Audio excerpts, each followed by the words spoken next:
성경의 저자들 또 하나님의 사람들은 역사를 이렇게 바라볼 때 현재만 보는 게 아니라 과거와 현재와 미래를 겹쳐서 본다 그랬죠. 그래서 그걸 텔레스코핑의 방식이다. 만원경적인 관점으로 현재의 나만 보는 게 아니라 과거의 나, 또 역사의 시초, 그리고 역사의 종말을 이렇게 동시에 본다. 그래서 텔레스코핑의 방식으로 그렇게 역사를 전체를 놓고서 현재의 자신을 이렇게 바라보고자 한 거죠. 그것은 왜 그렇게 하냐면 지금 현재의 나의 상황을 좀 더 입체적으로 보고 바르게 해석하고 또 적용하기 위해서 그렇게 하는 겁니다. 그러니까 말씀을 통해서 보지 않으면 우리는 현실의 어떤 너무 거기에 붙박혀서 잘 안 보이게 되는 거죠. 그래서 좀 더 떨어뜨려서 자기 현재의 모습을 보자라고 하는 겁니다. 그래서 복음은 우리에게 과거에 우리가 어떠했는가, 이 세상은 어떠했는가, 그러니까 그리스도 이전 시대의 사람들은 어떠했는가, 그리스도의 이후의 사람들, 그리고 장차 어떻게 될 것인가를 이렇게 가르쳐 주고 있어요. 그래서 우리는 과거에 주님께서 이루신 그 십자가에서 이루신 그 공로를 믿음으로써 내가 구원받았다라고 하는 것에 크게 감격하고, 장차 하나님 나라의 완성에 이르게 될 때 내가 부활해서 하나님과 얼굴로 뵙는 영광에 이르게 될 것이다라는 것을 굉장히 기뻐하고 즐거워하고 소망합니다.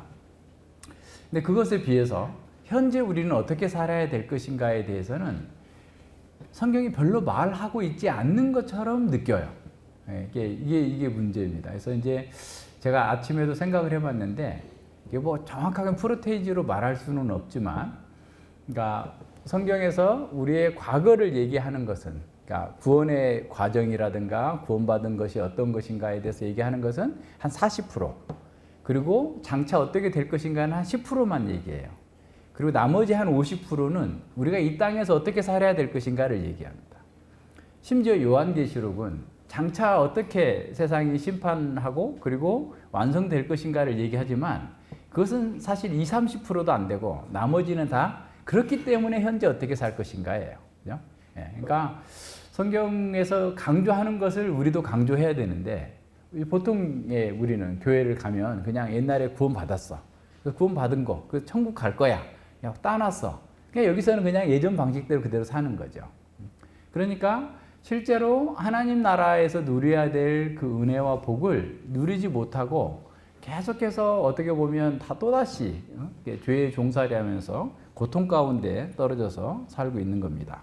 그래서 역사를 텔레스코핑 방식으로 만원경적인 시각으로 보는 것은 오늘 잘 살기 위한 거예요. 그래서 이 로마서의 경우도 마찬가지잖아요. 로마서도 1장부터 4장까지는 어떻게 보면 1장부터 3장 20절까지는 인간의 어떤 그 죄로 인해 죽어있는 부패한 실상을 보여주고, 인간의 스스로의 노력은 안 되고, 이제는 율법의 한 의의가 나타났는데 바로 예수 그리스도를 믿음으로 말미암아서 우리가 은혜로서 구원을 얻는다라고 하는 것을 쭉 얘기하고, 그리고 그 구원받은 사람이 어떻게 살 것인가 이렇게 쭉 얘기하는 게 연결이 돼 있는데, 그것도 보면 사실은 이제 12장 이하에서 계속 그러므로 우리가 어떻게 살아야 된다는 얘기를 하고 있지만 현실이 더 중요한 거예요. 그것에 근거해서, 그리고 장차 올 그 하나님 나라의 극치에 이르게 될 것에 근거해서 현재 우리가 어떻게 살 것인가에 대해서 더 많이 말하고 있다는 사실을 기억해야 됩니다. 그래서 우리가 이 복음은 우리 속에서 이 땅에서 지금 어떻게 살아야 되는지를 더 많이 말하고 있다라고 하는 것에 대해서 잘 생각해야 됩니다. 그래서 복음은 하나님께서 이루신 그 구원 사역으로 말미암아서 지금 내가 부모로서, 자녀로서, 직장인으로서, 사회인으로서, 또 교회의 성도로서 어떻게 살아야 되는지를 가르쳐 줍니다. 복음이 현재 우리 각자의 삶의 현장에서 우리가 어떻게 반응하고 어떤 결정을 내리고 있는 것에 아주 주된 변수가 되지 않는다면 우리는 그냥 예전의 방식대로 살고 있다라고 봐도 돼요. 그래서 복음은 우리의 삶의 의미와 정체성 또 목표를 명확하게 선언해 주고 있습니다. 근데 그것을 모르기 때문에 우리는 자꾸 실패를 거듭하게 되는 거죠. 그 뭐 실패라는 게 또 뭐 다른 게 아니고 하나님 나라와는 다른 방식의 어떤 삶을 사는 거죠. 그러니까 세상에서 성공해야 되겠다고 하는 어떤 조급함, 또 물질에 대한 중독적인 탐닉, 자기 문제와 실패를 인정하지 않고 그냥 자기 방식대로 계속해서 그 문제를 풀어가고자 하는 그런 일들이 계속 우리 가운데 일어나고 있는 거죠. 이제 그러다 보니까 성도들 안에서도 진정한 어떤 영적인 교제, 성도의 교통이 일어나기보다는 자꾸만 이렇게 다른 세상적인 얘기들로 그것을 이렇게 채워나가는 방식으로 나가는 거죠. 그건 영적으로 잠들어 있거나 영적인 시각이 굉장히 어두워져 있는 그런 상태를 우리에게 보여주고 있습니다. 그래서 우리가 직면하고 있는 삶의 다양한 도전들에 대해서 복음을 적용하지 못하면 우리는 그 마태복음 12장에 얘기하고 있던 것처럼 악한 귀신을 쫓아냈는데 거기에 의로 채워놓지 않았기 때문에 오히려 허접한 것들, 예전의 것들이 여전히 주인 노릇하고 있는 그런 상태로 삶을 살 수밖에 없다는 사실을 기억해야 됩니다. 믿기 전 우리의 마음은 세상 풍속과 또 세상의 정신, 세상의 정욕 이런 것들로 가득 차 있었죠. 그래서 그런 상황에서 예수님께서 우리에게 찾아오셔서 우리에게 새로운 성품과 새로운 생명을 주셨습니다. 그렇기 때문에 사실은 예수님을 믿는 순간부터 우리 마음 가운데선 전쟁이 일어나요. 그러니까 예수님 믿기 전이라면 전쟁이 안 일어납니다. 어차피 나는 죄의 종으로 죄를 따라서 막 살았어요. 그런데 이제 예수님 안에는 새 생명이 들어와 있기 때문에 그러면 이제 내가 뭔가 잘못된 행동을 하면 내 양심이 자꾸 찔러요. 그 잘못된 것에 대해서 자꾸 우리에게 해줘요. 그래서 그걸 막 안 하려고 하죠. 우리는 안 하려고 하는데 근데 처음에는 모르고 그냥 하죠. 그러다 보니까 이게 아니라는 뜻이 아니네. 어쩌다 보니까 계속 그걸 이제 발견하게 되죠. 그러면서 그 죄를 버리고 거룩한 삶을 살고자 하지만 어떻게 해야 되는지를 몰라서 이렇게 난감해 해왔던 거예요. 그것을 사실은 지금 로마서 6장에서 바울 사도는 우리에게 가르쳐주고 있는 겁니다.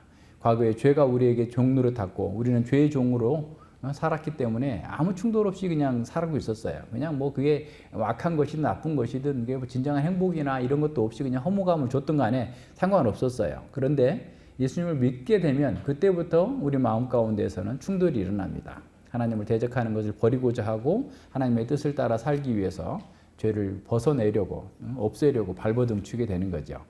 자, 이런 상황에서 우리 자기 정체성을 잘 인식하지 못하기 때문에 또는 하나님 나라의 거룩한 비전을 알지 못하기 때문에 또 이 죄와 어떻게 싸워야 되는지를 잘 못하기 때문에 이런 고민을 하게 되는 거죠. 그래서 우리가 예수님을 믿고 난 다음에 우리가 구원받은 목적을 더 분명하게 알아야 돼요.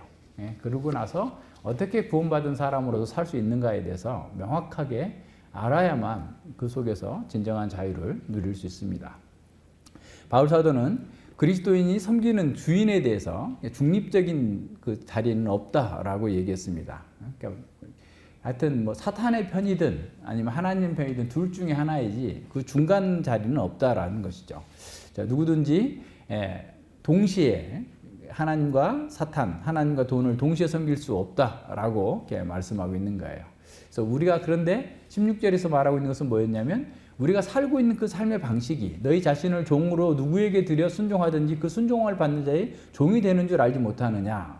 혹은 죄의 종으로 사망에 이르고 혹은 순종의 종으로 의에 이르느니라 라고 말씀하고 있는 것은 뭐냐면 우리가 어떻게 사느냐가 우리의 주인이 누구인지를 보여준다는 거예요. 그래서 계속해서 죄를 짓고서 죄된 그 소욕 속에서 살고 있으면서 나는 하나님이 주인이다 말할 수 없다라고 하는 것을 선언하고 있는 거예요. 그래서 그 사람의 행동을 보면 그 사람의 주인이 누구인지를 알 수 있고 죄를 섬기는 것은 죄의 노예로서 사는 것이고 은혜를 섬기는 것은 사실상 은혜와 자유 또 그 안식을 누리는 것이다 라고 하는 겁니다. 그래서 이것을 바울 사도는 모든 사람에게 일반적인 원리로 적용하고 있는 거예요. 그래서 모든 사람은 어떤 사탄의 지배를 받든지 하나님의 지배를 받든지 둘 중에 하나이다라는 거예요. 근데 당시에 이제 1세기 당시에는 노예 시장이 자주 열렸어요. 우리가 우시장 보는 것처럼 소시장에 가면 소는 경매로 하는지는 않나? 경매로 팔지는 않죠. 서로 흥정하죠. 그죠? 어떤 사람은 뭐 500만 원 줄 테니까 파시오. 어떤 사람은 550만 원 주겠어 하면서 이제 어떤 소를 보고 이렇게 흥정해 돈을 많이 낸 사람한테 소가 팔리는 것처럼 그러니까 지금 어떤 면에서 이렇게 어떤 그 노예 상인이 이렇게 팔려왔어요. 하나는 사탄이고 하나는 예수님인데 예수님이 돈을 더 많이 내고 우리를 샀어요. 그래서 17절에서 하나님께 감사하리로다 하고 선언하는 거예요. 그러니까 만약에 우리가 예수님께서 자기 값을 지불하지 않고 우리가 사탄에 계속 대비를 뒀다면 우리는 계속 죄의 노예로 살 텐데, 하나님께서 우리를 사신 거예요. 피값으로 우리를 사셨기 때문에 우리가 죄의 종에서 벗어났다. 그러니까 당시에 어떤 노예 상인들이 이렇게 노예를 사고 파는 그런 흥정하는 것들이 아마 흔하게 그 당시 사회에서는 봤을 법한 그런 것을 들어와 가지고 우리의 정체성과 신분이 어떻게 변화됐는지를 아주 그림처럼 분명하게 선언해 주고 있는 겁니다. 그래서 바울이 말하는 건 바로 이런 겁니다. 전에는 너희가 죄의 종이었더니 이제는 더 이상 그 특성을 드러내지 않고 죄의 노예로서의 특성, 그러니까 죄를 섬기지 않고 너희에게 전하여 준 바 교훈의 본을 너희가 마음으로 순종했다. 그래서 이것은 이로 인해서 나는 하나님께 감사한다 라고 하는 그런 말입니다. 그래서 바울은 로마의 그리스도인들이 자신의 신분과 정체성에 맞는 삶을 사는 것을 기뻐하면서 하나님께 이렇게 감사하고 있는 거죠. 우리는 여기서 그리스도인이 진정으로 어떤 사람인지를 알 수 있게 됩니다. 정말 세상에서 가장 큰 변화를 겪은 거예요. 그죠? 우리는 뭐 어떤 큰 일을 겪었을 때 뭐 천국 갔다 지옥 갔다 했다 뭐 이렇게 하는데 사실 그거보다 더 큰 변화가 바로 이거예요. 그리스도인이 된 거예요. 그러니까 이 세상에서 가장 큰 변화가 있다면 이 변화예요. 불가능한 거예요. 사람으로서는 불가능한 일이 우리에게 일어난 겁니다. 그것도 우리가 어떤 노력을 해서가 아니라 하나님께서 우리에게 은혜로 구원을 베풀어 주셨기 때문에 그런 거예요. 그러니까 전에는 죄의 종이었어요. 그래서 죄로 인해서 사망에 이를 수밖에 없는 그런 운명에 처해있던 사람들이 예수님을 믿고 예수님 안에서 엄청난 변화를 겪게 된 겁니다. 아담에 속한 자로서 아담의 원죄를 함께 지고 죄와 사망에 매여서 영원히 사망으로 갈 수밖에 없었던 그런 자들이 이제 예수님 안에서 새로운 생명의 삶으로 돌아온 것이죠. 그래서 그리스도인은 누가 되었든지 간에 진정으로 새로운 사람이 되었습니다. 그러니까 이 새로운 사람이 되는 것은 어떤 교육이나 환경을 바꿔주거나 또 누군가의 어떤 로또와 같은 그런 행운이 우리에게 있다 할지라도 그렇게 될 수 없는 거예요. 오직 예수 그리스도 안에서 새로운 피조물로 거듭나야만 됩니다. 새로운 창조물이 아니고서는 진정한 생명을 갖고 살 수 없습니다. 도덕적 갱신이나 어떤 개과천선과 같은 그런 일들이 있어서 바뀌는 게 아닙니다. 그리스도인의 변화는 전 인격적인 변화고 철저한 변화입니다. 초자연적인 어떤 은혜의 역사가 있어야만 작동해야만 그런 되는 일이에요. 그래서 베드로후서 1장 3절에서도 그의 신기한 능력으로 신적인 능력이라는 말이거든요. 신적인 능력으로 생명과 경건에 속한 모든 것을 우리에게 주셨어요.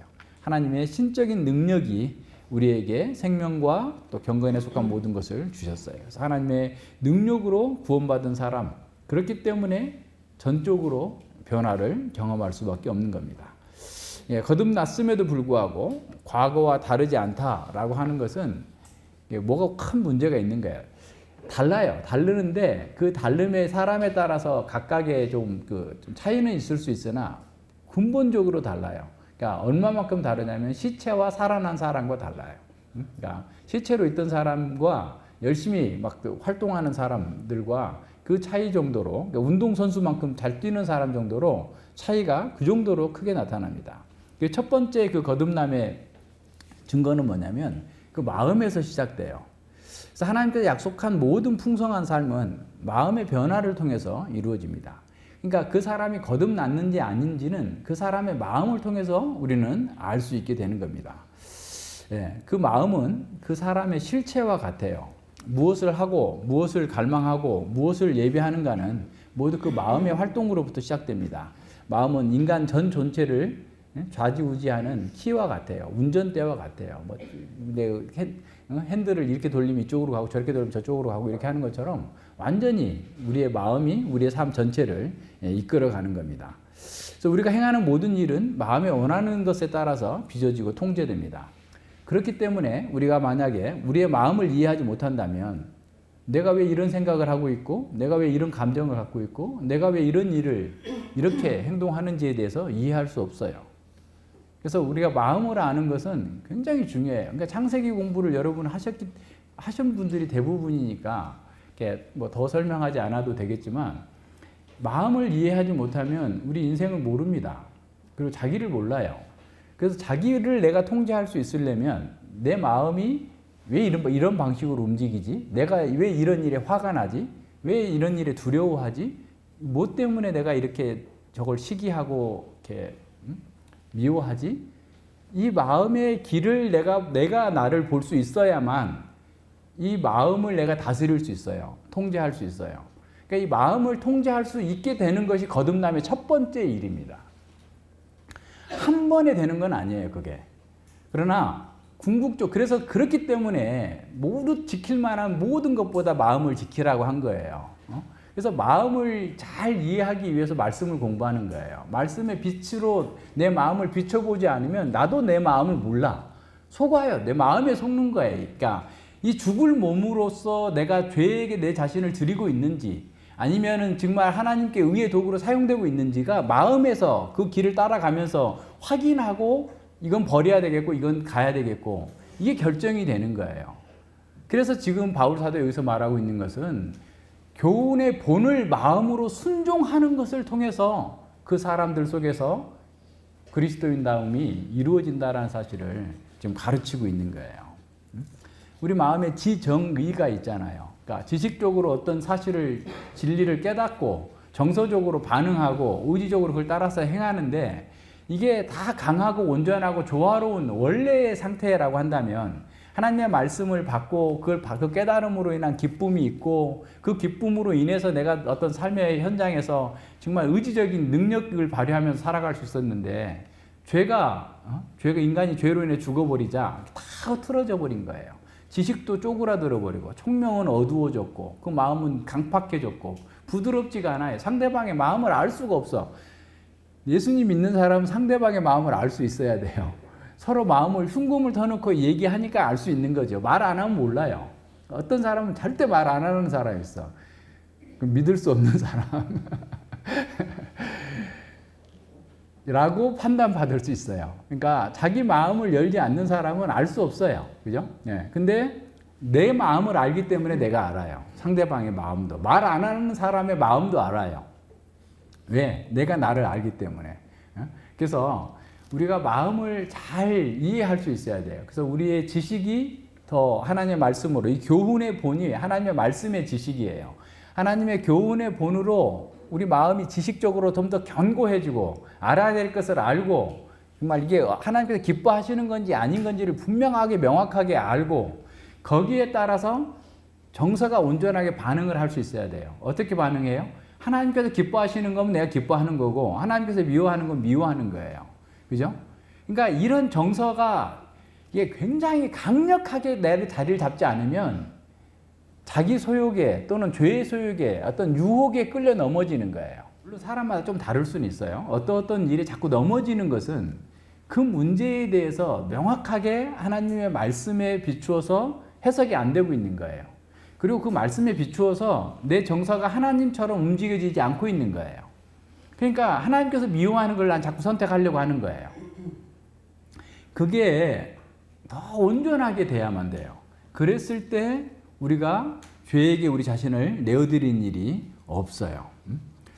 그래서 사실은 우리가 하나님의 말씀을 이렇게 보고서 사람을 알게 됐는데 심리학자들이 막 이렇게 저렇게 연구해가지고 막 보니까 이런 일을 행동을 하는 것은 이런 거다, 저렇게 하는 건 저런 거다라고 얘기해서 깜짝 놀래기도 하죠. 어떻게 쟤들이 알았지? 근데 많이 이렇게 연구를 하다 보니까 그런 게 있어요. 그런데 우리는 사람의 마음을 지으신 분이 하나님이시기 때문에 하나님의 말씀에 비추어서 심리학자들보다도 더 명확하게 사람의 마음을 알 수 있어야 돼요. 그렇다고 해서 막 또 어디 가서 자랑하고 내가 다른 사람 무슨 관심법을 가지고 막 이렇게 본다 이런 말이 아니라 나를 발견하면 그만큼 알 수 있어요. 내가 얼마나 부패하고 인간의 마음이 어떠한지 그리고 그리스도의 마음으로 내가 마음이 자꾸 변화되면서 그게 명확하게 보여요. 그렇게 될 수 있어야만 우리가 그리스도인다운 삶을 살 수 있다라는 거야. 그랬을 때 참으로 하나님의 말씀으로 자기 마음을 볼 때 정말 신기한 기쁨이 있어요. 그거 여러분 체험해 봤는지 모르겠어요. 큰 기쁨입니다. 이게 보여요. 그게 보여야 돼요. 그게 그리스도인이 누릴 수 있는 그런 특권이고 감사이기도 해요. 그래서 내가 왜 화를 내고 있는지, 내가 왜 불안해하고 있는지, 내가 왜 지금 이런 마음이 있지? 수시로 점검이 돼요. 수시로. 내가 지금 저 사람이 저렇게 행동을 했어도 저 사람 저럴 수밖에 없는데 내가 지금 또 너무 과도하게 반응하고 있구나. 그러니까 밖에서는 몰라도 내 안에서 내가 내 마음을 검증할 수 있어야 된단 말이에요. 쉽게 말하면. 그래서 그 문제가 어디에 문제가 있는지, 그것이 내가 지금 잘하고 있는 건지 잘못되고 있는 건지를 볼 수 있는 상태로 그걸 봐야 돼요. 그래야만 나를 다스릴 수 있어요. 화를 다스릴 수 있고 불안한 마음 없어지고 그걸 극복할 수 있고 진정으로 능력 있는 삶을 말씀에 비춰서 살아갈 수 있는 힘이 생기는 겁니다. 그래서 거듭난 사람은 지정의가 골고루 성장해야 돼요. 근데 그 가장 먼저는 뭐냐면 지식으로 성장해. 먼저는 순서가 있어요. 그러니까 말씀에 비추어서 정서가 움직이고 의지가 나가야 되는데 막 행동부터 하거나 화부터 내거나 그렇게 지식적으로 순서적으로 이렇게 들어가지 않으면 이해가 안 돼요. 그래서 골고루 강하고 온전하게 성장할 수 있도록 도와드려야 돼요. 그래서 우리의 그 거듭남, 중생은 우리의 지정의가 모두 조화롭게 성장할 수 있도록 만들어줍니다. 그래서 지식만 변화되거나 정서만 변화되거나 의지만 변화되지 않고 다 같이 강하고 온전하고 조화롭게 변화됐을 때 거룩하고 온전한 삶을 살 수 있습니다. 그래서 하나님 말씀은 아주 생생하게 우리의 마음의 상태를 보여줍니다. 아주 생생한 그림 언어로 보여줘요. 그래서 범죄한 인간의 상태를 보여주세요. 예를 들어서 그 예레미야 17장 9절에서 만물보다 심히 부패한 것이 인간의 마음이다 라고 얘기하고, 그 다음에 뭐 예레미야 13장에서는 전혀 바뀔 수 없다 너희들은, 그죠? 너희들 강팍한 마음, 표범이 그 반점을 없애는 거나 흑인이 피부가 하얗게 될 수 없는 것처럼 너희들도 그 마음 바뀌지 않을 거다, 그죠? 에베소서에서도 마찬가지로 강팍해졌고 총명이 어두워졌고 굳어져 있다라고 얘기하고 있고, 로마서 우리가 3장 그 10절 이하에서 봤던 것처럼 그냥 그 속에서 나오는 것은 온갖 악만 이렇게 쏟아내고 있다라고 아주 생생하게 그림으로 이렇게 보여주고 있어요. 그래서 성경은 사람들의 마음을 어떻게 이렇게 생생하게 아주 감각적인 언어로 우리에게 묘사해 줍니다. 그것은 단지 마음이 어떻다라고 하는 정보를 전달해 주려고 하는 것이 아니라 인간의 마음은 혁명적인 변화가 없이는 바뀔 수 없다라는 거예요. 그러니까 우리의 자녀들, 우리의 이웃들, 우리의 남편, 우리의 가족들, 믿지 않는 사람들 안 바뀝니다. 혁명적인 변화, 예수 그리스도를 믿지 아니하면 결코 그 마음이 바뀌지 않아요. 그것을 가르쳐 주시기 위해서 신기한 능력, 신적인 능력의 개인만이 사람은 바뀔 수 있다, 마음이 변화될 수 있다는 것을 가르쳐 주기 위해서 이와 같이 생생하게 표현해 주고 있어요. 그래서 이러한 변화는 너무나 크기 때문에 우리의 소유권이 바뀌지 않는 한, 우리를 지배하고 있는 그 소유권이 바뀌지 않는 한 바뀔 수 없어요. 우리가 사탄의 자리에 계속 있으면, 사탄의 왕국에 계속 있다면 결코 우리의 마음 바뀌지 않습니다. 바뀌는 것처럼 보여도 그 주인이 누구인지가 계속 드러날 수밖에 없어요. 그죠? 우리 주인이 바뀌었을 때만 가능한 겁니다. 그래서 거듭난 사람은 죄 중에서 의의 종으로 완전히 신분이 바뀌었어요. 소유권이 바뀌었죠. 우리는 과거에 죄의 노예였다가 이제 다시 예수님을 믿고 나서 새 주인 하나님에 의해서 죄에서 해방되고 의의 종으로 우리는 바뀐 거예요. 그랬을 때만이 사람이, 세상이 알 수 없는 그런, 할 수 없는 그런 능력 있는 변화가 오는 겁니다. 그럼 어떻게 그 변화가 오는가? 죄의 종에서 하나님의 종으로 옮겨주는 그 매개체는 무엇인가? 사도가 여기서 가장 중요하게 얘기하고 있는 것은 교훈의 본이라고 말씀하고 있는 거예요. 그래서 교훈의 본이라고 하는 것은 가르침의 표준, 또 본보기, 또는 어떤 교리의 형태, 또 교리의 양식이라고 말할 수 있어요. 근데 사도는 그냥 왜 교리로, 교훈으로 우리가 교리에 순종해서, 교훈에 순종해서라고 하지 아니하고 교리의 본이라고 했을까? 이 본이라는 말은 어떻게 보면 그 헬라어로 튜포스라는 말인데 모형이라는 것이거든요. 그러니까 이 말이 그 바울 서신에 사용될 때는 바울이 내가 그리스도를 본받는 것처럼 너희도 나를 본받으라라고 하는 그런 내용들로 계속 여러 번 사용됐어요. 그래서 이건 뭐 어떤 얘기냐면, 그래서 이 교훈의 본이라는 말은 그 교훈에 따라서 사는 사람의 그 형태를 이미 지금 우리에게 보여주면서 그것처럼 너희도 순종해서 그와 같이 돼야 된다라고 하는 얘기예요. 그러니까 예를 들어서 우리가 그 뭐 아파트를 이렇게 분양을 받는다 그러면 가끔 어떻게 뉴스에 보면 이렇게 분쟁이 있다고 나오는데 모델하우스하고 다르다. 자재가 다르다. 우리는 모델하우스에 있는 자재로 쓰는 줄 알고 얼마를 지불하기로 하고 계약을 했는데 막상 값싼 자재를 썼더라. 그러니까 이거 보상해달라든지 바꿔달라든지 해달라라고 얘기하잖아요. 그런 모형인 거죠. 그러니까 교훈의 본, 하나님의 말씀으로서 그 사람이 형성되어진 그 모습을 보면서 우리는 나도 그와 같은 방식으로 살아야 되겠다라고 하는 것을 결정할 수 있도록 이렇게 말씀해 주고 있는 겁니다.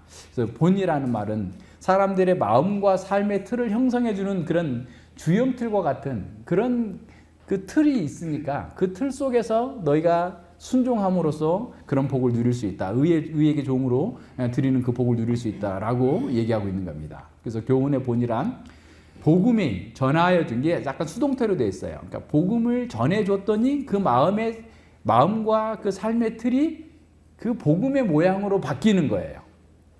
무슨 말인지 알겠죠? 복음이라고 하는 틀이 있어요. 여러분 가끔 뭐 삶의 현장, 뭐 극한 직업 뭐 이런 거 한번 보는 것도 도움이 돼. EBS에 보면 그냥 공장에서 막 일하는 거 보이잖아요. 그러니까 이런 것을 어떻게 찍어냈을까? 무슨 플라스틱을 찍어냈는데 플라스틱을 찍어내기 위해서 주형 틀을 만들잖아요. 그럼 틀에다가 그걸 플라스틱을 부으면은 그게 그대로 만들어져서 나오잖아요. 그리고 우리 어디 가서 보면 뭐 유리 뭘 만들고 이렇게 하는 것처럼 어떤 틀에다가 쇳물을 녹여가지고 딱 집어넣으면 그 틀과 똑같은 모양의 그게 나오잖아. 식으면 그걸 떼내면 그렇게 하는 것처럼 하나님의 교리, 복음의 교리라고 하는 그 틀에다가 우리를 집어넣어요. 집어넣어서 그 교리에 맞는 마음과 삶을 형성해내는 거예요. 그렇게 하도록 어떻게 하라고? 우리가 순종해 나가야 된다라고 말씀하고 있는 겁니다. 그래서 이 교훈의 본은 로마 그리스도인들이 전에 받았던 복음의 총체적인 메시지예요. 물론 바울이 로마의 그리스도인들에게 직접 복음을 전한 것은 아니었지만 그들이 이미 믿었던 그 복음 진리에 따라서 그들의 마음이, 그들의 삶이 교훈의 본으로 형성되고 있음을 또 인정해주고 있는 거예요. 디모데후서 1장 13절과 14절에서 바울은 디모데 목사에게 이렇게 말합니다. 너는 그리스도 예수 안에 있는 믿음과 사랑으로서 내게 들은 바 바른 말을 본받아 지키고, 바울에게 들었던 그 설교를 본받아서 지키고, 바울이 그렇게 살면서 설교를 했을 거 아니에요. 그러니까 그걸 본받아서 지키고 우리 안에 거하시는 성령으로 말미암아 내게 부탁한 아름다운 것들을 지키라 라고 말씀하고 있습니다. 그래서 로마서에서 가르치는 그 교훈의 본, 여기 복음 다 얘기하고 있는 거죠. 앞서 얘기한 것처럼 뭐 1장에서 인간이 스스로는 구원받을 수 없는 그 죄의 상태, 심판에 진노 아래 있는 인간의 모습, 그리고 하나님의 은혜 가운데에 들어올 수 있는 길이 예수 그리스도로 말미암아서 열렸고, 그래서 그 구원받은 사람들이 영광에 들어갈 것이고, 그리고 그런 사람들이 어떻게 살 것인가에 대해서 쭉 보여주고 있는 그런 내용들인 거죠. 그래서 이 교훈의 보호는 어떤 면에서 하나의 그림 언어와 같습니다. 믿기 전과 후의 상태를 아주 생생하게 그려주고 있어요. 그래서 하나님의 교훈의 틀에다가 우리를 집어넣는 거예요. 그냥 우리 마음을 그다가 쏟아 붓는 겁니다. 마치 그냥 쇳물을 녹여가지고 거기다가 주형틀에다 넣어가지고 똑같은 것을 만드는 것처럼 우리 마음을 다 녹여가지고 그냥 교리의 틀에다가 집어넣는 거예요. 그래서 그 교리가 빚어내는 그런 마음의 상태로 바뀔 수 있도록 만들어주는 겁니다. 그래서 이제 거푸집을 떼내면 그 속에 그냥 샘물이 거푸집하고 똑같이 되어졌던 것처럼 그 복음으로 우리가 틀이 형성이 되어졌으면 어디 가서도 복음에 반응을 하는 거예요. 그리스도처럼 반응을 하는 거예요. 그래서 그리스도의 마음을 가져라, 그리스도의 성품을 형성해라, 성령께서 이루시는 그런 일들을 이루라고 하는 것이 바로 이 교리의 본, 그것에 순종함으로써 우리가 이루어지고 있는 겁니다. 그래서 우리가 주님의 형상을 담고 주님의 성품을 담는 것으로 닮아서 살아갈 수 있는 것은 바로 이 교훈의 틀에 우리가 우리 자신을 내어 맡겨서 순종하기 때문에 가능한 거예요. 그렇다면 우리가 이 교훈의 본 주형 틀을 어떻게 누가 인도해 주시는가? 그러니까 허물과 죄로 죽어 있는 우리는 스스로는 그건 불가능하죠. 그래서 또한 우리가 그런 사람들을 그런 상황에서 다른 사람을 이끌 수도 없어요.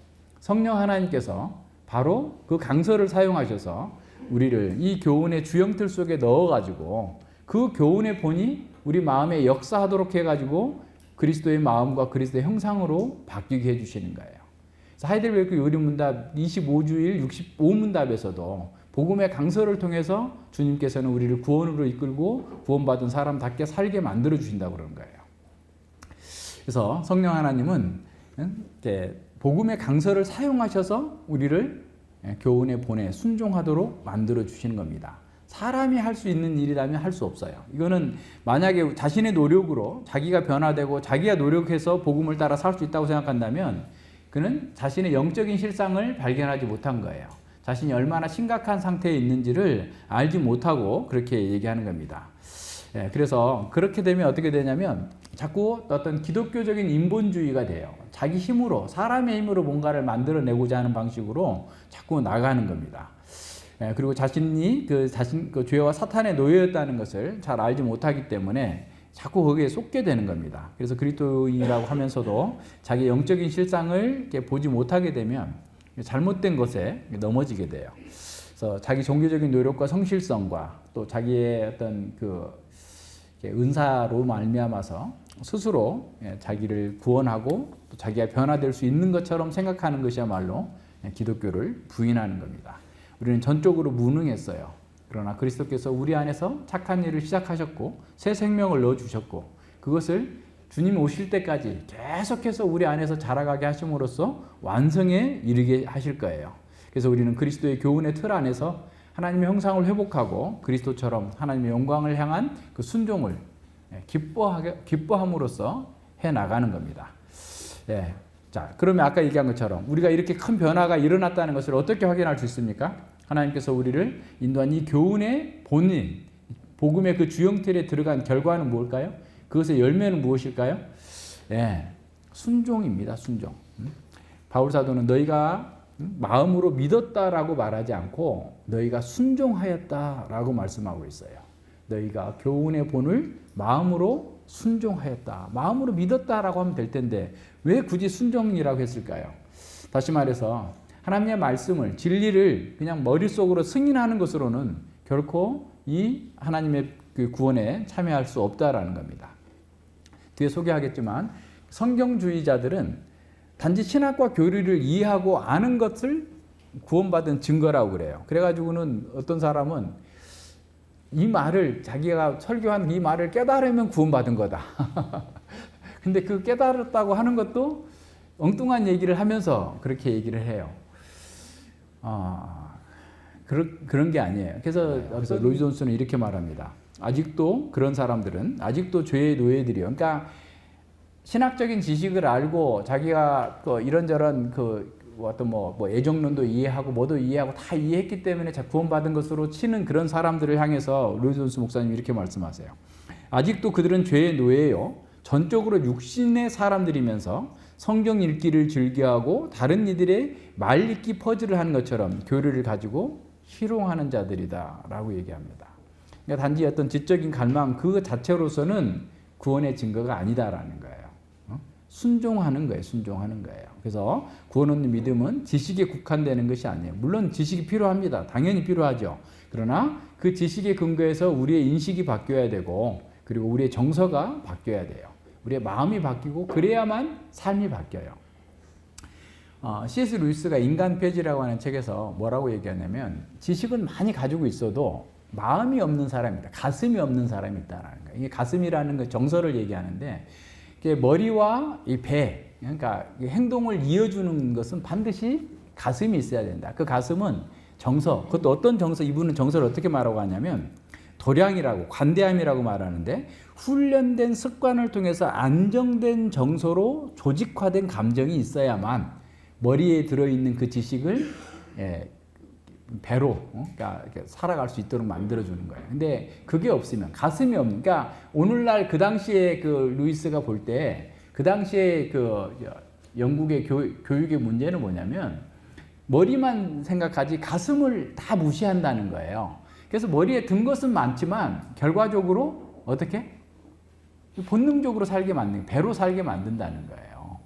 그래서 가슴을 사용하는 교육, 아까 얘기한 것처럼 관대함, 훈련된 습관을 통해서 안정된 정서로 조직화된 감정이 있어야만 그 진리의 지식을 우리의 삶으로 잘 구현해낼 수 있다라고 얘기한 거예요. 그러니까 이것을 우리가 간과하면 안 돼요. 그래서 우리가 말씀을 들었으면 기뻐하는 것, 그것이 첫 번째여야 돼. 근데 말씀을 듣고도 냉랭하면 아이고 변화를 기대할 수 있겠어요? 안 된단 말이에요. 그러니까 목회자로서 제가 보는 첫 번째는 뭐냐? 말씀을 듣고 이 사람이 기뻐하고 있는가? 그 마음에 기쁨이 있는가? 이게 첫 번째예요. 그래야만 그 다음 단계, 그 기쁨이 있어야지 그게 동기 유발이 돼서 말씀을 따라 살 수 있는 강력한 의지가 동반되는 거예요. 근데 말씀 하는데 졸고 있다. 그러면 그건 뭐 얘기할 것도 없고, 말씀을 받는데 지식적으로만 받고 있다. 그 답이 없어요. 그래서 기도해야 됩니다. 그래서 우리가 주일 올 때도 좀 기대하고 오시지 않아요? 여러분, 오늘은 몇 절 하실까? 주보는 먼저 올라왔으니까 17, 18절 하니까 오늘은 어떤 말씀이 올까 하면서 막 기대하면서 이렇게 와야 되는데 아무 기대감도 없이 어젯밤에 늦게까지 TV 보다가 아니면 무슨 영화 보다가 뭐 겨우겨우 일어나가지고 여기 와가지고 앉아있으면 아유 왜 이렇게 설교가 길어, 아유 나 아침도 안 먹었는데 배고파 하면서 온갖 생각을 하면서 빨리 끝내기를 이렇게 소망하겠죠. 네, 우리가 하나님 말씀은 우리에게 역동적인 변화를 이끌어내기를 원하고 그것을 목표로 우리에게 주시는 겁니다. 그래서 우리 마음이 강해져야 돼요. 뭐 정서가 정말 어떤 면에서 이렇게 정상적으로 반응을 해야 됩니다. 네, 그래서 성령 하나님께서는 이 교훈을 받은 성도들이 지식적으로, 정서적으로, 의지적으로, 전체적으로 하나님의 주형 틀 속에 딱 들어가 가지고 그냥 말씀의 주형 틀 속에서 그리스도의 성품을 반영하는 새로운 마음을 갖게 하시고 그렇게 함으로써 순종하게 만들어 주시는 거예요. 그래서 그리스도인이 된다는 것은 거듭난 생명 가운데에서 그 마음이 교훈의 본으로 새롭게 빚어지는 것이 시작되었다라고 하는 거예요. 한 방에 딱 됐으면 좋겠지만 계속해서 우리는 시간을 들여서 그 길을 해나가야 됩니다. 그래서 우리의 지성과 정서와 의지가 모두 말씀의 권위 아래 두어야 돼요. 그래서 말씀이 하지 말라면 하지 않아야 돼요. 그죠? 내가 화를 내더라도 해가 질 때까지 화를 품지 말고 빨리 부부간에도 화해하고, 그죠? 아내를 더 연약한 그릇으로 알고 이렇게 해야지. 그냥 막 잡아먹으려고 해. 그냥 아유 그러면 안 되지. 그죠? 그러니까 하나님의 말씀의 권위에 내가 인정을 안 하는 거예요. 그 당시는. 그러니까 그럴지라도 우리가 화내지 않을 수 있는 그런 상황에서 우리가 살 수 있는 건 아니에요. 화날 수 있어요. 어떤 일을 보면, 불의한 일을 보거나 하나님의 뜻에 맞지 않는 그런 어떤 것들을 보면 당연히 화가 나죠. 근데 하나님의 뜻에 맞지 않아서 화가 나야 되는데 자기 뜻에 맞지 않아서 과도하게 화를 내는 것은 내가 빨리 고쳐야 되잖아. 그렇게 가면 안 되잖아요. 그리고 우리 스스로 손해보는 일이고 그렇게 하면 안 되는 거죠. 그래서 말씀을 듣고 정서가 변화되고 의지적인 순종이 없으면 그게 진정한 믿음이라고 할 수 없어요. 그래서 칭의와 성화는 분리될 수 없습니다. 그러니까 칭의되는 순간부터 우리는 바로 성화가 시작되는 거예요. 동시에 시작되는 거예요. 물론 평생을 이루어가는 것이지만 계속해서 이 작업이 이루어지는 거예요. 계속 교훈의 본의 그 틀에 내가 계속 순종함으로써 그리스도의 형상을 담고 그리스도의 마음과 더 가까워지는 그런 상태로 움직여 가는 겁니다. 그래서 사람들이 구원도 믿음으로 받았으니까, 성화도 믿음으로 받은 거니까 아무 일도 안 해도 됩니다. 그냥 그리스도께 맡기면 됩니다. 성령께 맡기면 됩니다. 라고 말하는 것은 잘못된 거예요. 그렇게 이해하면 결코 안 바뀝니다. 성경을 부인하는 거예요. 그래서 교훈의 본에 순종하는 것이 진정한 믿음입니다. 로마의 그리스도인들은 바로 그것을 행하고 있었던 거예요. 따라서 우리는 한순간이라도 이렇게 교훈의 본에 순종하는, 그래서 우리의 마음이 그리스도께로 향하는 것에서 멈추면은 안 된다는 사실을 기억해야 됩니다. 예. 그래서 믿음은 언제나 순종의 요소를 포함하고 있어요. 변화된 믿음과 마음과 그 삶으로 인도하지 않는 그 신앙이란 사실 그게 어떤 선전 도구를 가지고서 아름답게 포장한다 할지라도 무용지물입니다. 교훈의 본은 믿음과 경건에 속한 진리의 지식입니다. 그래서 교훈의 본이 우리에게 들어오면 들어올수록 우리는 더 경건해지는 거예요. 그죠? 경건을 향해서 나가는 겁니다. 하나님을 기쁘시게 하는 방향으로 나가는 거예요. 그게 없으면 허위일 뿐인 것이죠. 행함이 없는 믿음이 죽은 것처럼 그런 겁니다. 그래서 야고보나 바울이나 동일한 얘기를 하고 있어요. 그래서 교훈의 본을 마음으로 순종하는 것이야말로 믿음의 진수예요. 이건 기독교만이 할 수 있고 참된 그리스도인만이 할 수 있는 일입니다. 그래서 변화된 마음과 삶으로 인도하는 것, 그것이 교훈의 본에 순종하는 것이다 라는 사실을 기억해야 됩니다. 로마서는 믿음과 순종을 한 번도 분리한 적이 없어요. 우리 지난번에 얘기한 것처럼 로마서 1장 5절과 마지막 16장 26절에서 믿어 순종케 하려고 그랬잖아요. 믿음으로 순종케 하려고 이 로마서를 썼다라고 얘기하고 있어요. 그래서 믿음으로 구원받은 성도는 믿음 안에서 순종하고자 발걸음이 시작되었다라고 생각해야 돼요. 그러니까 죄와 사탄의 굴레에서 벗어났을 뿐만 아니라 은혜 안에서 생명과 능력의 공급을 받으면서 자라가고 있다라는 사실을 기억해야 됩니다. 베드로전서 1장 22절로 23절에서도 베드로는 이렇게 말합니다. 너희가 진리를 순종함으로 너희 영혼을 깨끗하게 하여 거짓 없이 형제 사랑하기에 이르렀으니 마음으로 뜨겁게 피차 사랑하라 그랬어요. 진리를 순종함으로 우리의 영혼이 깨끗해지고 우리의 마음이 주님의 마음으로 바뀌어 나가는 겁니다. 그래서 복음을 믿는다는 것은 진리에 순종하는 것을 의미합니다. 믿음의 순종이 반드시 있어야만 합니다. 이 믿음의 순종을 강조하지 않는 것은 어떤 가르침이든 간에 그건 부실한 가르침입니다. 그리스도인의 순종은 그 교훈의 본을 마음으로 받고 전 인격으로 하나님을 기뻐하고 사랑하기 때문에 가능한 거예요. 이게 그래서 아까 말씀을 들을 때 기뻐하는 것이 가장 중요한 거예요. 그래야만 그 다음 단계가 이루어지는 겁니다. 근데 이제 우리가 흔히 생각하기를 하나님 좀 믿어서 좀 잘 그냥 편하게 좀 안일하게 좀 살고자 했더니 너무 지나치시네 하나님. 내가 여기에 와서 예배 자리에 와서 이렇게 있는 것만 해도 얼마나 큰 일인데 너무 많은 요구를 하시는 거 아닙니까? 라고 생각한다면, 복음의 요구가 너무 지나치게 무겁다라고 생각한다면 그건 불쌍한 거예요. 왜냐하면 하나님보다 다른 것을 더 사랑하기 때문에 그게 더 무겁게 여겨지는 것입니다.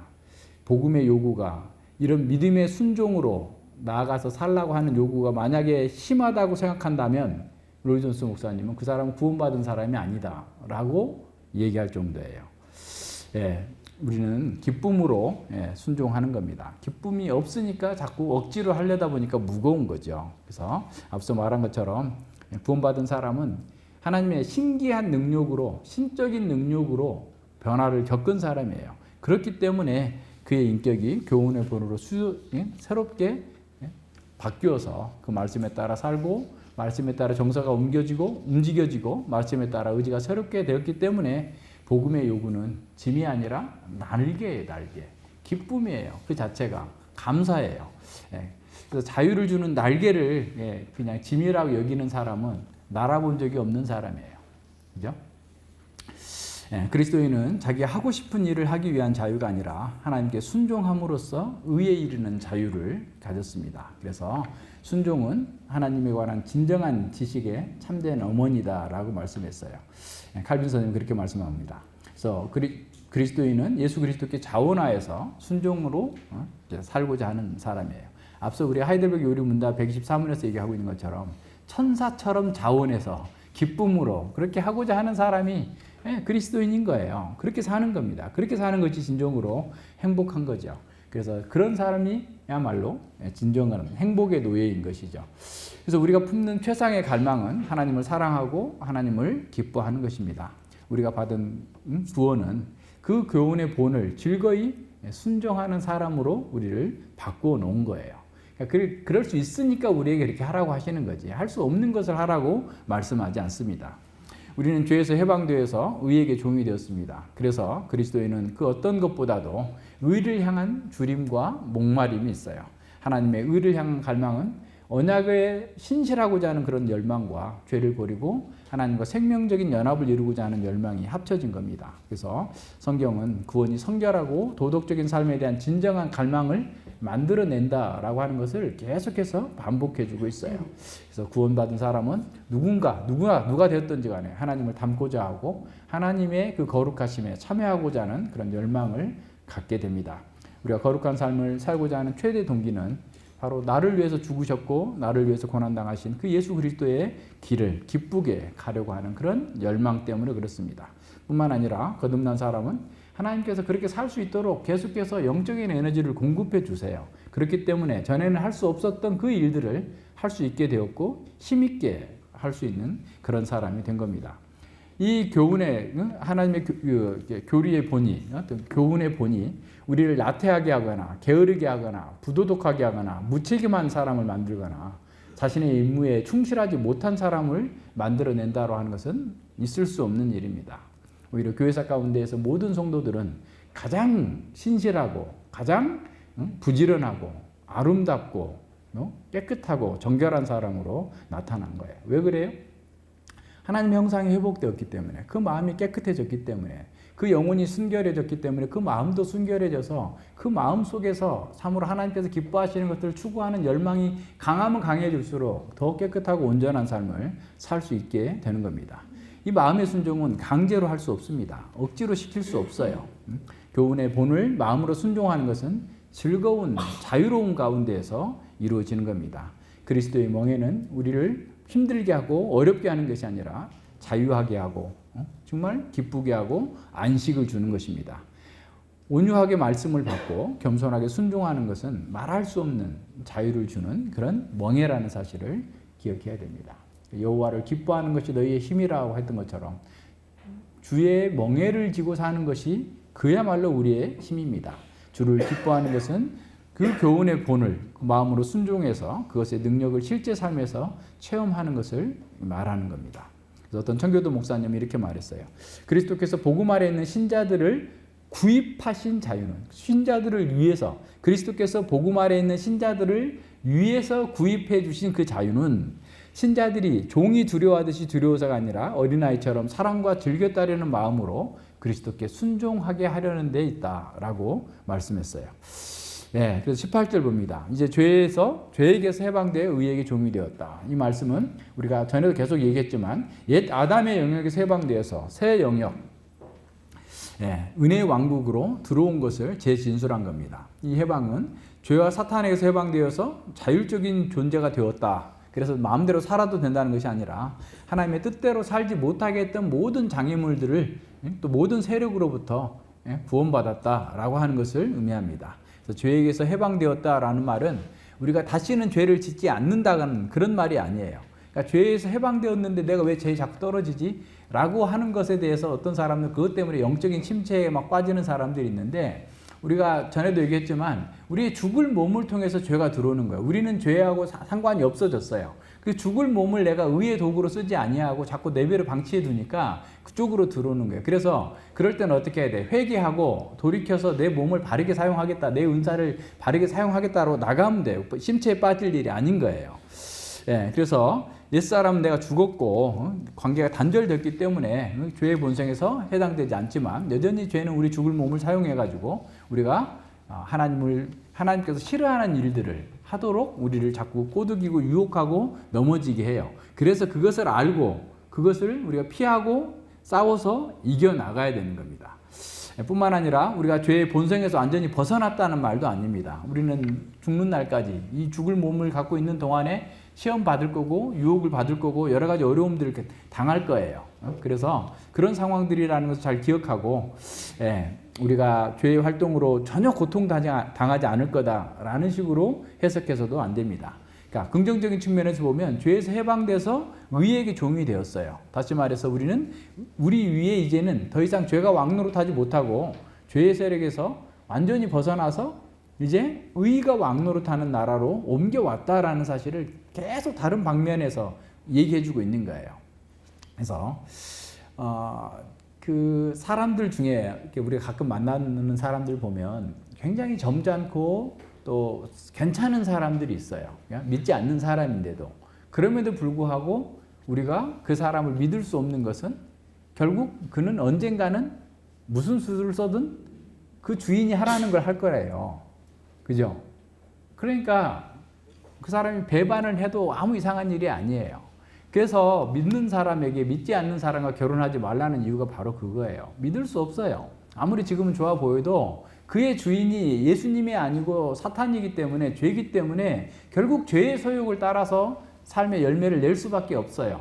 그걸 감당하고 살고자 하면 그냥 그렇게 사시고, 그러지 않고 이렇게 정말 의에게 종으로 된 사람과 그 사람이 좀 부족해도 연약해도 그분이 훨씬 더 낫다라고 하는 사실을 기억해야 됩니다. 죄의 노예 상태에 있는 사람이라 할지라도 세상적으로 도덕적이고 매너가 좋고 이런 사람이 있을 수 있어요. 그렇지만 그 사람 또한 죄의 지배 아래 있다는 사실을 기억해야 됩니다. 그래서 언젠가는 그의 주인이 누구인지를 분명히 그 삶으로 열매로 드러내게 돼 있음을 기억해야 됩니다. 그래서 우리가 더 이상 죄와 사망의 권세 아래 있지 아니하고 의의 종이 되었기 때문에 우리는 새롭게 빚어져야 돼요. 순종의 종으로 의에 이를 수 있도록 나가야 됩니다. 그러니까 원상의 인간에게 하나님의 말씀이 순종할 때 생명과 호흡과 자유와 안식을 받았고 그걸 누릴 수 있었던 것처럼 우리가 순종의 종으로서 의에 이르라는 명령은 사실은 인간됨의 본질에 이르라는 거예요. 참된 인간이 되라는 거예요. 순종의 종으로서 살면 하나님께서 주시는 안식과 평강과 자유를 누리면서 진정한 인간답게 그 무엇에도 휘둘리지 않고 자유한 삶을 살 수 있기 때문에 그렇습니다. 그래서 순종으로 의에 이를 때 자유가 진정한 활력이 있고 능력이 있습니다. 따라서 순종은 하나님을 알고 하나님을 사랑하는 그리고 원초적인 그 조건입니다. 이제 우리는 의의 종이 되었습니다. 이제 의가 지배하는 권세와 의의 통치 아래서 살고 있어요. 전에는 죄와 사망의 폭군 아래서 통제를 받았고 사망의 열매만 양산해냈습니다. 그러나 이제는 우리가 의의 지배를 통해서 의 가운데에서 정말 평강과 안식을 누리면서 살게 되는 거예요. 그래서 우리는 중생하는 순간부터 자기에게 설교해야 돼요. 나는 의의 노예가 되었다. 그래서 의롭게 순종의 종으로 살아가야 된다라고 선언해야 됩니다. 그래서 우리가 죄의 노예에서 해방된 순간부터 우리는 의의 노예가 되었고 중간지대가 없고 즉시 성화가 시작됐다는 사실을 기억해야 돼요. 그래서 성령님은 우리가 거듭나는 그 순간부터 의의 종으로 살도록 우리 안에서 착한 일을 시작하셨고 계속해서 하고 계세요. 그래서 하나님의 뜻을 행하고 하나님의 진리를 따라 살 때 우리 안에는 진정으로 의의 노래로 사는 것이고 그때 진정한 평강과 자유가 있습니다. 그래서 주님께서는 진리를 알지니 진리가 너희를 자유케 하리라 라고 했는데 진리로 우리의 지성이 새롭게 빚어지고 진리로 우리의 정서가 탄탄해지고 올곧게 되어지고 의지가 더 강해질 때 그 속에서 진정한 자유와 안식이 있어요. 진리를 모르는데 무슨 자유가 있습니까? 왜 하나님께서 이 땅에 오셨고 우리가 무엇을 위해 살고 어떻게 살아야 되는지 모르는데 계속 모르면 사탄에게 속고 세상에 속는 거죠. 자기에게 속는 거죠. 진정으로 이것이 진정한 기독교입니다. 진리를 따라서 의의 종이 되는 것은 일시적인 것이 아니라 평생 동안 계속되고 더 깊어지는 열정이 됩니다. 근데 중간에 신앙의 길에서 탈락하는 사람들은 처음부터 이 교훈에 본에 순종하지 않았기 때문에 그렇게 부적합한 일들을 행할 수밖에 없는 겁니다. 따라서 우리는 그리스도인답게 모든 일에 대해서 신중하게 선택하고 판단해야 됩니다. 우리가 죄와 사망에서 해방되었다는 것은 그걸 믿고 좋아하면서도 의에게 복종하지 않는다면, 의의 종으로 살지 않는다면 우리는 하나님의 징계를 받게 될 거예요. 그러니까 하나님께서 우리를 대충 만드셨다면 내비둘 거예요. 그냥 왜냐하면 일반 은혜 가운데 있는 사람들은 죄를 짓고 엉뚱한 짓을 해도 내비둬요. 그래서 여러분이 스스로 한번 판단해 보세요. 내가 악한 짓을 하고 속으로 몰래 어떤 습관적인 죄를 계속 짓고 있는데도 하나님께 내버려 두셨다고 한다면 그건 버림받은 거다. 그렇게 생각하세요. 그래서 그냥 가슴을 찢고 통회하는 자리로 나와야 돼요. 만약에 하나님께서 사랑하시는 자들은 이런 방식으로 의를 따라 살지 않으면 계속 어떻게 보면 우리를 좀 고통스럽게 할 거예요. 우리 양심이 우리를 찔러요. 그죠? 예, 안 됩니다. 그렇게 가면 안 돼. 왜? 하나님께서 그냥 구원하셨으면 그 구원받은 자답게 살도록 만들어 가시는 것이 하나님의 뜻이지. 그냥 내비두겠어요? 만약에 여러분 이렇게 한번 생각해 봅시다. 내가 연봉 1억을 주고 어떤 사람을 관리자로 내가 이렇게 불러서 그 사람에게 매월 그 급여를 주고 있다고 생각해 보세요. 근데 그 사람이 아무 짓도 안 해. 이 회사에 오히려 이렇게 그 유익하게 한 게 아니라 계속 어떻게 보면 이렇게 잘못된 방식으로 회사를 망하게 하는 방식으로 계속 그런 일을 하고 있다고 한다면 여러분이 사장이라면 가만히 두겠어요? 절대로 그렇게 두지 않죠. 그죠? 하나님께서도 마찬가지예요. 자기를 버리셔서 우리를 구원해 내셨는데 우리가 구원의 목적에 이르지 아니하고 계속해서 엉뚱한 방식으로 삶을 살고자 한다면 에이 그냥 내비두자. 그렇게 한다면 그 있을 수 없는 일이에요. 우리를 개입하십니다. 어떤 방식으로든 우리의 양심에 문제가 생기게 하든 여러 가지 고난의 문제를 통해서든 간에 우리를 돌이키셔서 하나님의 사람답게 살도록 만들어 주시는 거예요.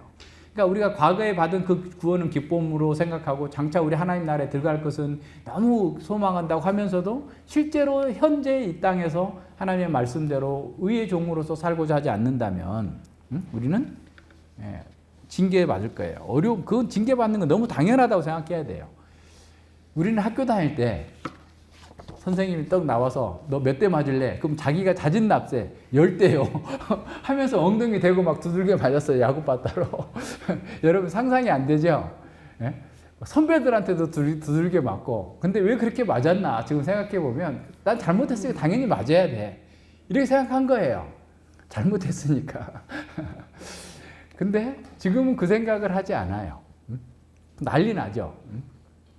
그러니까 자기가 표준이 돼버렸기 때문에 자기가 잘못했다고 생각하지 않은 거예요. 자기 잘못은 아주 작은 것이 돼버려요. 엄청난 살인을 해서도 자기는 어쩔 수 없었어. 내가 뭐 약을 먹었어. 뭐 어쨌어 하면서 어떤 핑계를 대는 거죠. 쉽게 말하면. 근데 바뀌어요. 예수님을 믿으면 정말 나는 하나님께서 징계를 주셔도 왜 나한테 징계를 주십니까? 라고 하지 않아요. 내가 몰랐을 수도 있어요. 내가 징계받은 원인을 모르는 경우에 징계와 고난을 받을 수 있어요. 그럼에도 불구하고 하나님의 뜻이 있을 거고 자기를 돌아보는 거예요. 아이가 아프면 병원에 달려가기 바쁜 게 아니라 아이 아픈 걸 통해서 하나님께서 나에게 지금 어떤 징계를 하시는 걸까? 내가 뭘 잘못한 걸까? 라고 하면서 자기를 돌아볼 수 있도록 만들어 주시는 거예요. 내가 아프든 가족이 아프든 누가 아프든 간에 우리의 세계관, 우리의 삶의 추구를 다시금 돌아보면서 하나님 앞에서 하나님께서 나를 사랑하셔서 나를 위해서 내가 잘못하고 있는 것을 고쳐주셔서 하나님의 사람으로 하나님의 걸작품으로 이 땅 가운데에서 가장 아름답게 하나님께서 저 욥을 보았느냐 저렇게 신실한 자를 보았느냐 라고 우리를 보면서 하나님께서 말씀하고 싶기 때문에 우리를 변화시켜서 우리를 온전한 걸작품으로 만들어 가시기 위해서 그런 일들을 하신다는 것을 알고 순하게 받아야 돼요. 주신 자도 여호와시고 거두어 가시는 자도 여호와시니 여호와께서 영광을 받으시길 원합니다.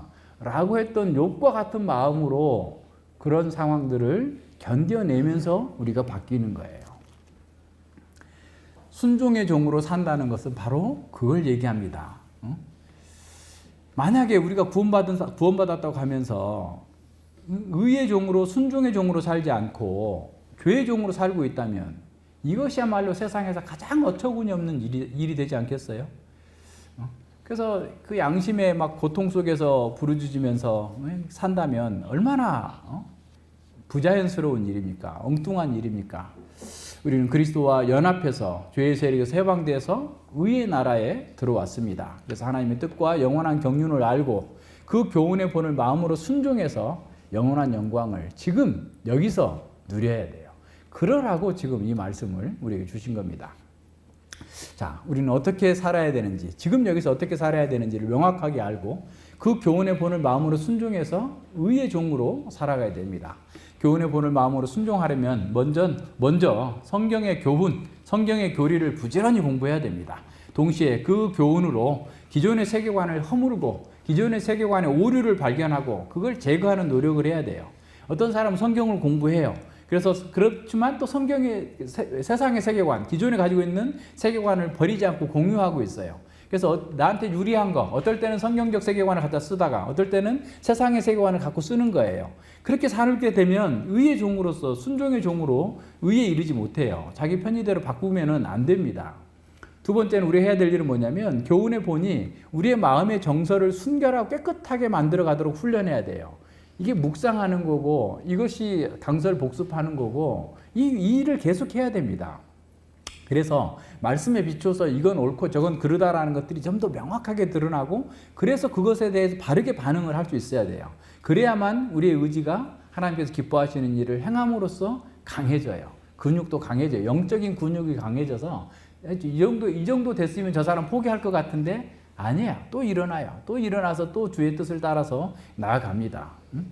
그래서 교훈의 본을 마음으로 순종하지 않는다면 우리는 성장하지 못해요. 그래서 베드로후서 1장 그 8절 이하에서는 그 열매가 없는 자, 예를 들어서 그렇게 하지 않는다면, 자라가지 않는다면, 그래서 순종의 어떻게 보면 종으로서 의에 이르지 못하는 그런 삶을 살게 된다면 열매가 없이 되고 소경처럼 살게 될 거다라고 선언하는 거예요. 아까 요한복음 13장 17절에서 말씀하고 있는 것처럼 이것을 행하는 것이 너에게 복이다 라고 말씀한 것처럼 행하는 것이 복인 겁니다.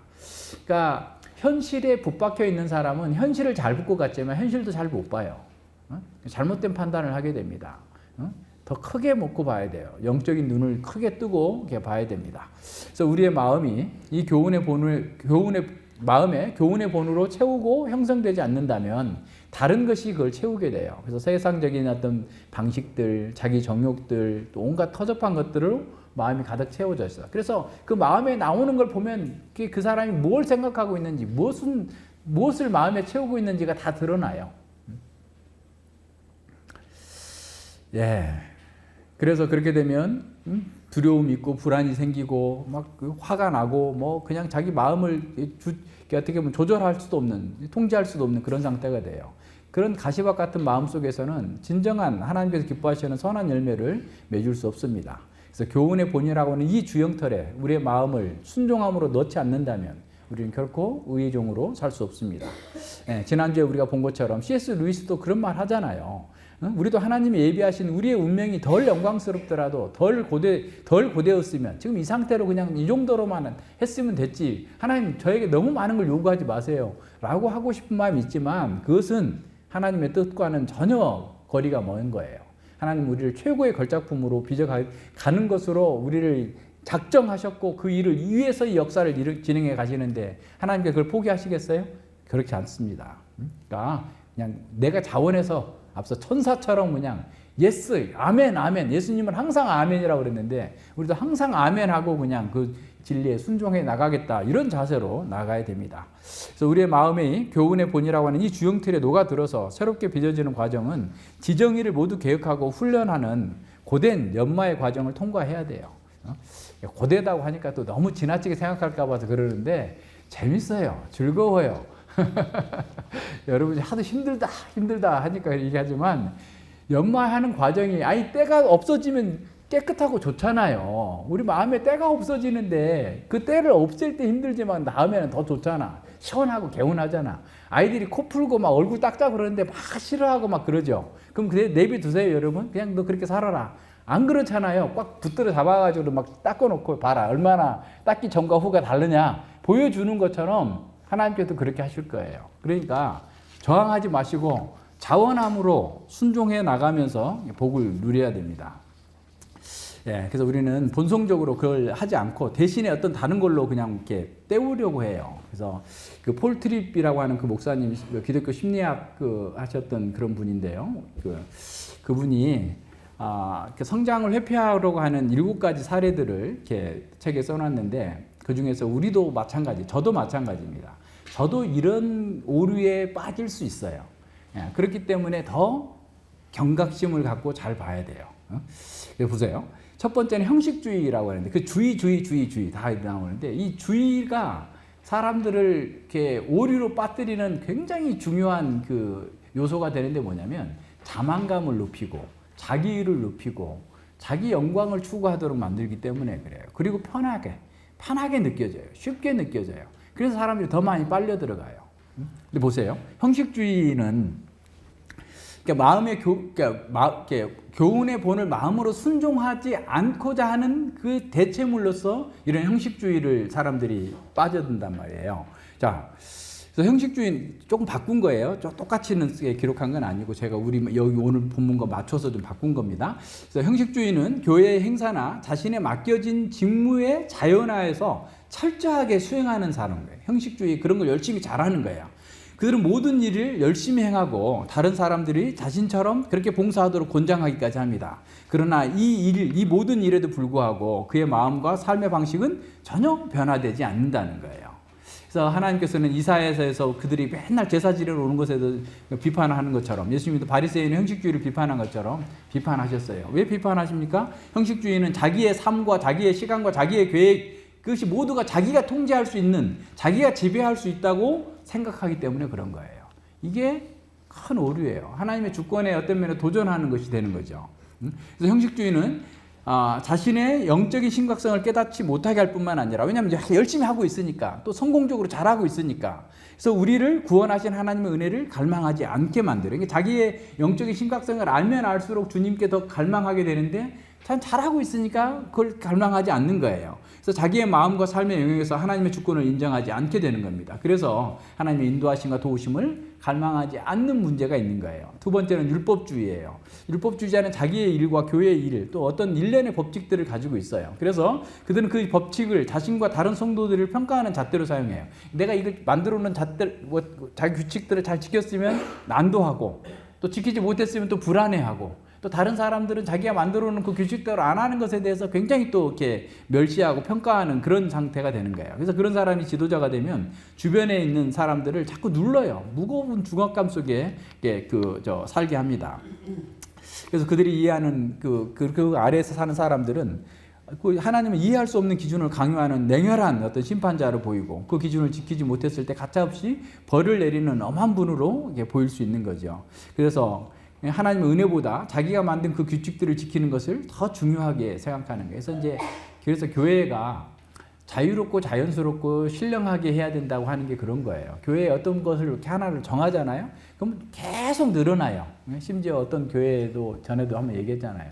뭐 TV 보지 마라, 스포츠 보지 말라, 뭐 3S다, 뭐 이렇게 해놓으니까 TV 볼 때마다 정죄감이 드는 거예요. 그냥 식당에서 TV 보다가 그리고 그러면 이제 어떻게 되겠어요?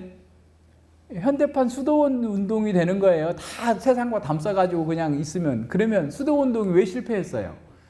세상의 부패와 타락을 버리고 하나님만을 섬기겠다고 수도원에 들어왔는데 그 마음속에 있는 죄를 보지 못한 거예요.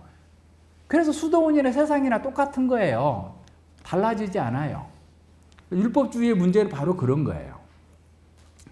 하나님의 은혜보다 자기들이 만든 그 규칙을 더 중요하게 여기고 그리고 그 누구도 율법을 다 준수할 수 없다라는 사실, 그 하나님을 만족시킬 수 없다는 사실을 간과합니다. 그래서 율법주의는 하나님의 은혜를 자기 행위로 획득할 수 없다는 것과 우리의 마음이 율법적인 규칙이 아니라 하나님의 은혜로 이 교훈의 본에 순종하는 것으로 변화된다는 것을 망각하게 돼요. 그래서 율법주의는 자기가 세운 규칙들을 지키면 자동으로 구원받을 수 있는 것처럼 또 이렇게 얘기합니다. 세 번째는 신비주의죠. 신비적인 어떤 영적인 방법으로 하나님과 직통계시, 직접 만나겠다고 하는 그런 체험을 추구합니다. 그래서 자신의 문제나 고통과 또 어떤 고통은 어떤 강력한 영적인 체험을 통해서 해결받고, 그래서 그냥 한 방에 그냥 다 해결을 해버리려고, 로또처럼 그냥 한 번에 해결하려고 이것저것을 기웃거려요. 그러다가 어떤 영적 체험을 했다고 자랑하고 있지만 그의 마음은 변화되지 않습니다. 오히려 영적 체험을 한 후에 얼마 지나지 않아 또다시 절망감과 또 고통으로 괴로워하면서 다시 뭔가를 찾아 나가는 겁니다. 그러나 보세요. 교훈의 본을 마음으로 순종하는 사람은 그런 영적인 체험을 하는 사람보다도 더 심오하고 순결한 감정적인 체험을 합니다. 말씀을 통해서 자기 죄를 발견하고 그 죄사함의 은혜를 깨닫는 사람은 그 감격은 어떤 영적 체험으로도 줄 수 없는 그 기쁨이 있고 마음이 순결하고 깨끗해져요. 세상에서도 그러잖아요. 세상에서도 어떤 아주 탁월한 문학 작품을 읽으면 뭐가 있다고 그래요? 감정의 정화가 일어난다고 그러잖아요. 그 감정의 정화, 그러니까 무엇인가 고통받는 사람이 또 고통받는 삶의 현장 속에서 그들이 구출받고 정말 극적인 방식으로 일어났을 때 그걸 바라보면서 자기 마음에 그게 뭔가가 해소되는 거예요. 양심에 쌓여있던 어떤 찌꺼기들이 사라져 나가는 거예요.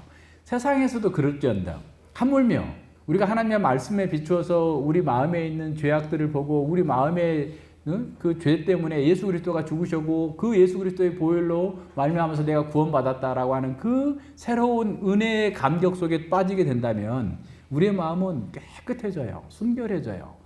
이걸 경험하셔야 됩니다.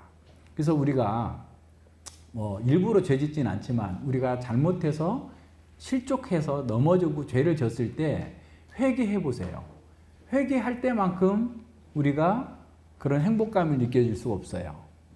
하나님께서 회개하는 사람을 내치시는 게 아니라 끌어안으십니다. 그리고 그 품 가운데에서 그 용서의 은혜를 우리에게 깨닫도록 느끼도록 만들어줘요. 네, 그래서 이런 신비한 체험이 아니라 우리가 주님의 은혜를 깨닫고 우리의 정서가 고양되고 순결함에서 오는 그런 기쁨이 정말 새로운 삶의 동기를 유발해냅니다. 그러나 신비주의는 자꾸 그런 체험만을 자꾸 추구하다 보니까 자기 십자가를 지고 자기를 부정하는 그런 훈련보다도 체험 그 자체를 따르게 함으로써 또다시 오류에 빠지게 돼요. 그래서 신비주의는 복음을 감정적이면서도 극적인 영적 체험 정도로 축소해버리는 겁니다. 네 번째는 이 행동주의죠. 실천주의. 행동주의는 사회에 만연한 악이나 또 교회 안팎에 있는 어떤 불의에 대처해서 싸워야 된다. 행동하는 양심이다. 라고 하면서 자꾸 뭔가를 해야 됩니다. 그 악에 어떤 초점을 맞추는 거죠. 그래서 이 악한 세상과 싸우는 것은 어떻게 보면 악으로부터 분리되는 것이다 라고 얘기하면서 악과 싸워야지 내가 악에 빠지지 않는다라는 생각하는 거죠. 근데 그들의 문제는 뭐예요? 자기 속에 있는 악이 밖에 있는 악보다 더 크다는 걸 보지 못했기 때문에 그런 거예요. 무슨 말인지 알겠어요? 소위 지금 현재 정치인들이 막 비난하고 막 이렇게 하지만 세상에 어떤 불의하고 이렇게 하지만 실제로 자기 발견이 된 사람은 자기가 더 그들보다 10배나 더 부패한 자다라는 사실을 아는 사람입니다. 우리 늘 얘기했잖아요. 신문에 난 아주 악한 사람들을 보면서 이런 악한 쓰레기들 싹 다 없애버리면 세상이 좋아질 거야 라는 말을 하는 사람은 아직도 자기 발견이 안 된 거예요.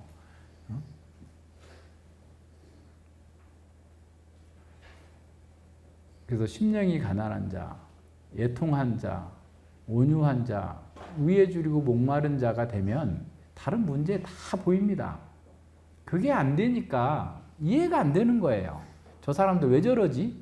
저 성도 왜 저러지? 자꾸 이해가 안 돼요. 자기 판단하는 거예요. 이런저런 방식으로 판단하는 겁니다. 자기가 보여야 돼요. 자기가 보이면 그거는 그렇게 나가지 않아요. 그들을 향해서도 긍휼한 마음으로 여길 수 있어요. 그래서 우리를 죄에 대해서 구원해 주신 그 하나님께 대한 그 감사가 주변의 악으로부터 교회를 구해내는 것으로 책임감으로 대체하는 거예요. 무슨 동성애가 오면 교회가 망할 거다. 맨날 말도 안 되는 얘기 해가면서 막 어떤 밖으로 어떤 문제를 돌리잖아요. 그런 사람들 교회에 더 큰 문제가 있다는 것을 본인들 보지 못하고 있는 거예요. 그래서 그리스도인의 사명 또 성숙 거룩함이 악으로부터 선을 보호하기 위해서 그냥 어떤 운동을 하는 것으로 왜곡되어 버립니다. 기독교 그 사회 운동은 성공할 수도 없고 되지도 않아요. 사실도 맞지 않고 가치 판단에서도 틀린 겁니다. 그래서 이 복음은 교회와 사회 문제를 고치는 위한 어떤 활동으로 국한시키는 것은 잘못된 겁니다. 다섯 번째는 성경주의입니다. 성경을 잘 알고, 그러니까 이제 이런 말 우리 잘 안 쓰는데 사람들이 이렇게 쓰니까 성경을 잘 알고 교리와 신학적인 진리에 정통하다. 그래서 아주 자기는 대단한 사람이다라고 생각하고, 그래서 대학교 신학교에서 교수로 있는 것을 되게 좋아해요. 사람들이 왜 교수 안 했냐고 그러는데 교수보다 목사가 훨씬 더 중요한 거죠. 그렇지 않아요? 그래서 개혁교회에서는 적어도 실제 목회 현장에서 10년 이상 사역한 사람이 교수로 있도록 하는 거예요. 근데 교수 하시는 분들이 목회를 몰라요. 그러니까 뭐 목회자들이 바르게 길러지겠어요? 예, 그게 어려운 거죠. 그래서 이런 사람들은 아주 진리를 아는 것 때문에 거만하고 비판적이고 신학을 잘 모르는 사람들을 무시하고 멸시합니다. 기독교 사역에서도 엄밀성을 추구하지만 섬김과 긍휼함은 보이지 않아요. 매일 섬김을 받고자 하는 거죠.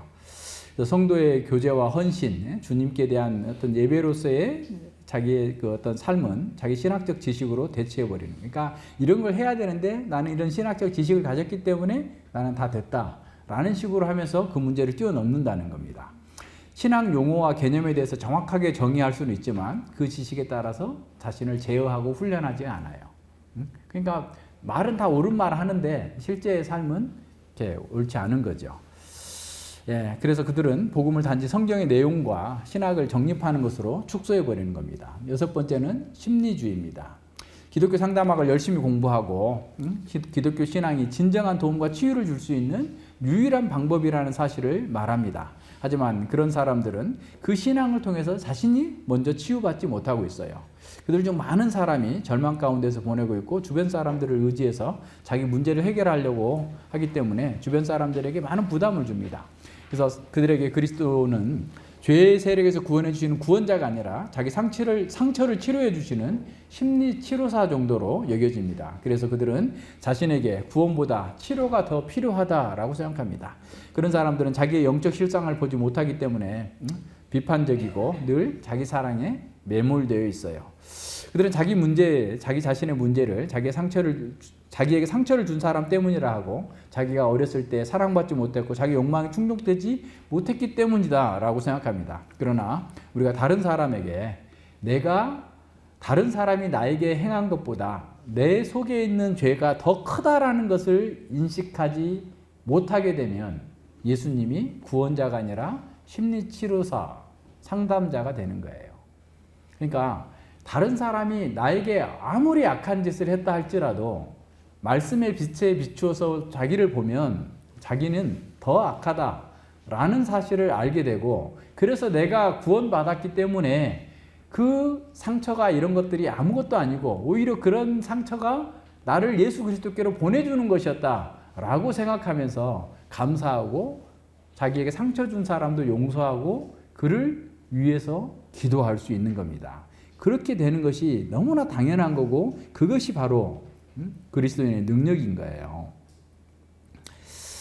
예, 그래서 신앙은 거룩을 추구하는 것이 아니라 치유를 추구하는 것으로 전락합니다. 다시 말해서 자기가 좋은 것, 자기 행복을 위한 것으로 되는 거죠. 다시 말해서 복음은 감정적인 필요에 대한 치유책 정도로 축소되어 버립니다. 일곱 번째로 관계주의입니다.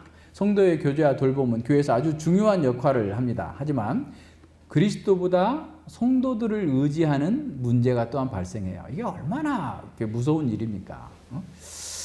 어떤 문제가 발생했을 때 기도하기보다는 어떤 사람에게 전화하고 성도들을 찾아가고 맨날 그 속에서 어떤 문제를 해결하려고 해요. 그렇게 해서는 안 돼요. 먼저 하나님 앞에서 그 말씀으로 자기를 비추어 보고 기도하면서 그 문제를 해석하려고 하는 노력을 해야 되는데 자꾸 다른 사람들에게 의지합니다.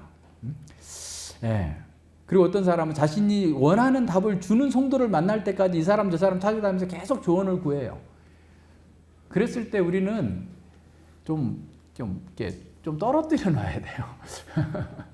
좀 떨어뜨려 놓고 하나님께 기도해 보시고 말씀에 비춰서 좀 더 생각해 보시고 난 다음에 합시다. 또 그렇게 해서 또 매몰차게 그렇게 하면 안 되겠죠. 아, 그렇군요. 그럼 저도 하나님께 기도하면서 잠시 좀 생각하고 다음 주까지 한 주 정도 우리 기도해 보면서 한번 생각해 봅시다. 어떤 게 바른 길인지 라는 방식으로 그렇게 가야지 자꾸 내가 주님의 자리에 앉아가지고 이러쿵 저러쿵 이렇게 해가지고 답을 그냥 이렇게 한 방에 주려고 하면 그것이 답이 안 될 수도 있고 답이 진짜 정답이라 할지라도 상대방이 받아들일 수 있는 마음의 상태가 아닐 수도 있어요.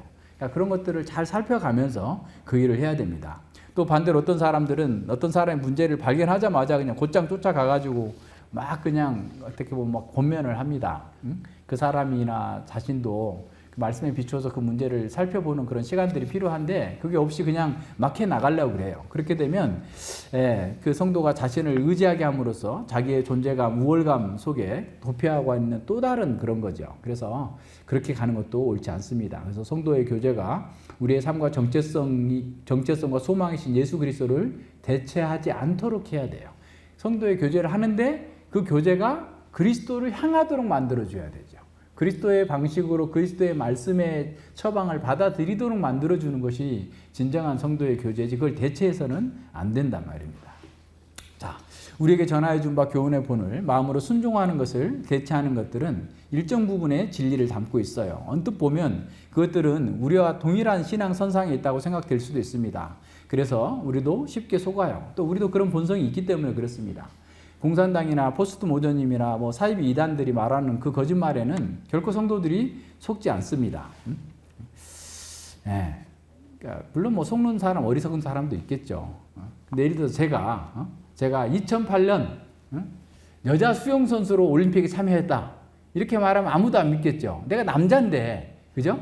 남자인데 무슨 여자 수영 국가대표로 참여했다 그러면 누가 안 믿잖아요. 그런 드러난 거짓말에 대해서는 다 알아요.